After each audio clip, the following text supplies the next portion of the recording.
Friends, welcome back. This is a special briefing on Prime Minister's visit to Thailand for ASEAN-related summits. This is from 2nd to 4th November. I have with me Secretary East, Srimati Vijay Thakur Singh. She is joined by Joint Secretary Bangladesh, Maldives, and also Indo-Pacific, Vikram Doraiswamy, and Manish, who is Joint Secretary South. After the initial remarks by Secretary East, then we will open the floor to questions. Ma'am, the floor is yours. Good afternoon.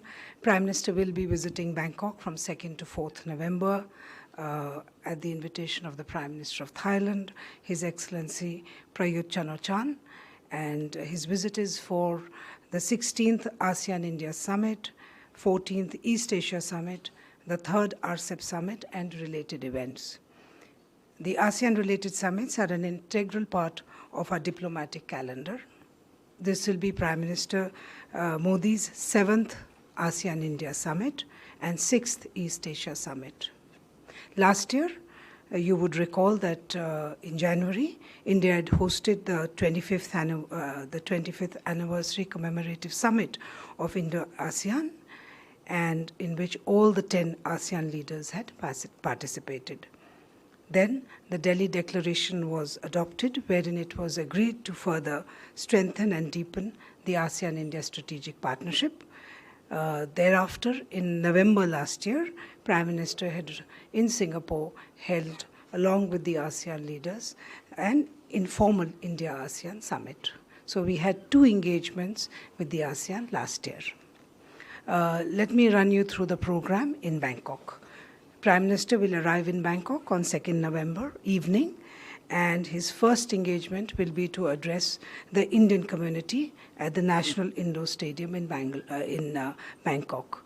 The Indian community in Thailand is about 250,000, and at the Indian community meeting, the Prime Minister would be releasing a commemorative coin marking the 550th birth anniversary of Guru Nanak Dev Ji, and he would also be releasing a Thai translation of the Thirukkural, which is the great Tamil classic. On 3rd November, Prime Minister will participate in a business event. It is also the Golden Jubilee of the Aditya Birla Group in Thailand this year. Many of our reputed companies, Indian companies, have investments in Thailand, and Aditya Birla also has investments there, including in sectors like textile fabrics, chemicals, etc.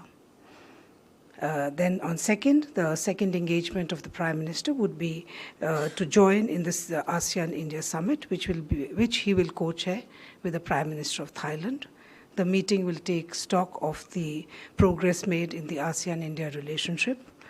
Several initiatives of India are under implementation. For example, our offer and our commitment to offer 1,000 PhD scholarships for ASEAN students at IITs. Now that is actually under implementation. It was unveiled, and its implementation began in September this year, when both External Affairs Minister and the Minister for Human Resource Development had jointly launched this initiative. This has a budget of about 300 crores, 300 crore rupees, and if I may say, this is the largest human resource development initiative for ASEAN by India, and indeed by any of ASEAN's dialogue partners. So this is something which has been offered to the ASEAN countries.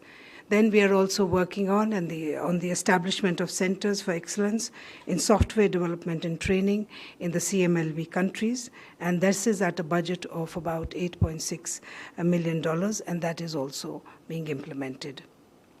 We are in close consultation with our ASEAN partners to identify specific projects under our $1 billion line of credit for our ASEAN country partners.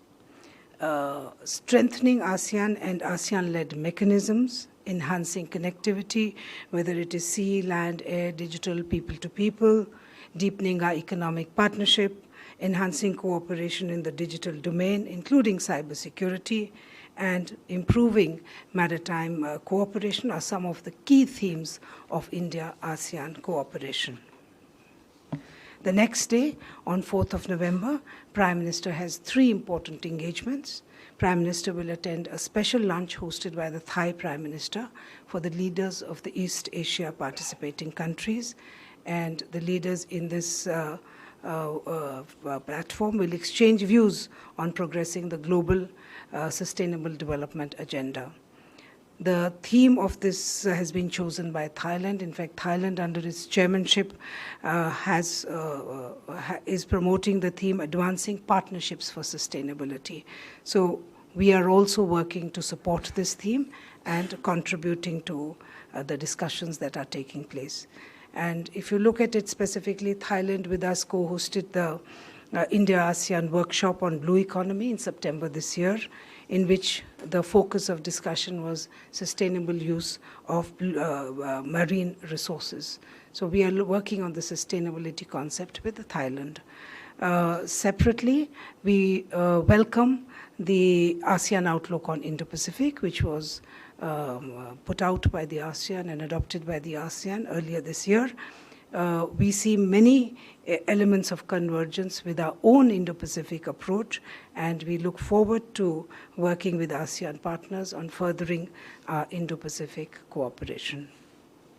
The second engagement Prime Minister has on 4th of November is the 14th East Asia Summit.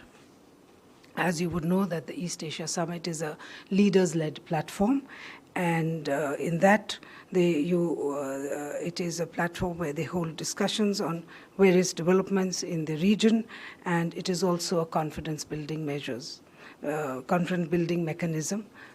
in the region. If you look at it, the East Asia Summit membership is a very broad membership. Its members account for 54% of the world's population and over 58% of the GDP. So it is a very important platform where leaders meet and discuss. Much of the success of this platform is also because of the central role that the ASEAN countries play in it, and we acknowledge that role that the ASEAN countries play. And we always call for the centrality of ASEAN in our Indo-Pacific approach. The agenda for the forthcoming East Asia Summit is to review the future direction of EAS cooperation and exchange views on regional and international issues. The final engagement of Prime Minister will be the RCEP Summit, where leaders will review the state of negotiations, which are ongoing in Bangkok currently and over the next few days. In addition, on the sidelines of the summit, Prime Minister will also have a number of bilateral meetings which are being worked out. On 4th evening itself, Prime Minister will return to New Delhi. Thank you, ma'am. I now open the floor to questions. Just a small suggestion that, please don't ask whether a meeting with a particular country has been fixed or not. As and when they are fixed, we will let you know. So instead of us saying no every time, we will share details as and when they are available. Parikshit. The RCEP negotiations have been on, and we believe that the text of RCEP will have to be concluded next week. 25 chapters were under review. What is the status right now? Are we ready to join the RCEP bandwagon? Thank you, Parikshit. Any other question on this aspect? Ji.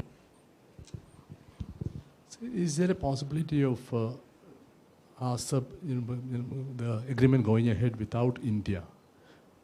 Thank you.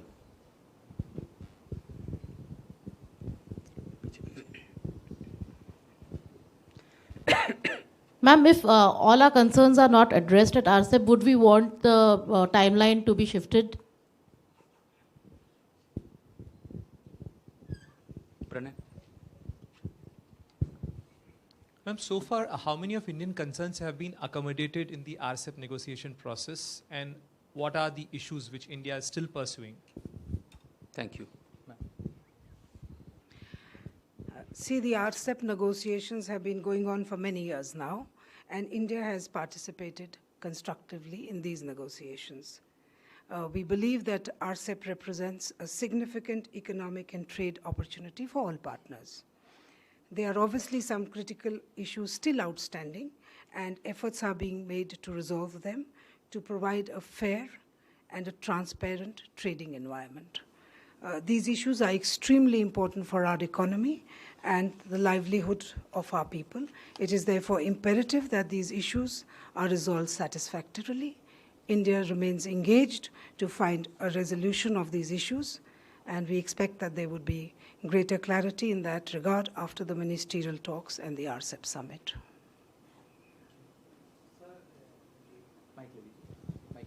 But in this connection, this Indian farmers, they're going to agitate nationwide on 4th November. So what is the take of this about this decision in local and domestic farmers? They're going to completely nationwide this agitation is going to have. You know, at this stage, the questions on RCEP has been answered. You know, if there are developments, you know, it is not possible to address specific questions. RCEP, the status of negotiation, that has been answered by Secretary East. If there are any further developments in the next few days, we will come up with a new statement. But there's nothing more to add at this stage. Yeah, Ranjit ji. Yeah, any meeting of the quadrilateral group planned during the summit? At the summit level, there is no quadrilateral. Not at the summit level, any official level. Yes, official level there will be a meeting. Yeah, of course. You said there are certain outstanding issues which are imperative to be addressed. They are very important for our economy. Which would be some of those important issues? See, I don't want to get into that. As I mentioned to you, that the negotiations are going on at the moment and at this stage. So we would wait for the outcome of the negotiations. But as I mentioned to you, there are some critical issues which are still outstanding, and it is important to resolve them to provide a very fair and transparent trading environment.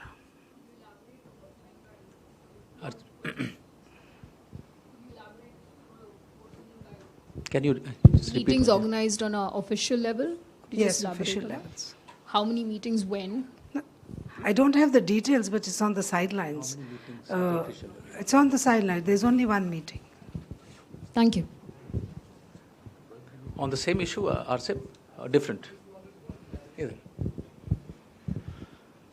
See, not only the negotiations, do you think RCEP can happen without India? How can I speculate? The negotiations are going on.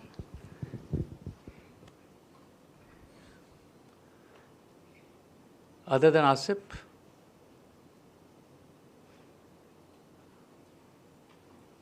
I don't see any other hand. Ma'am, thank you very much. Vikram, Manish, thank you all for joining.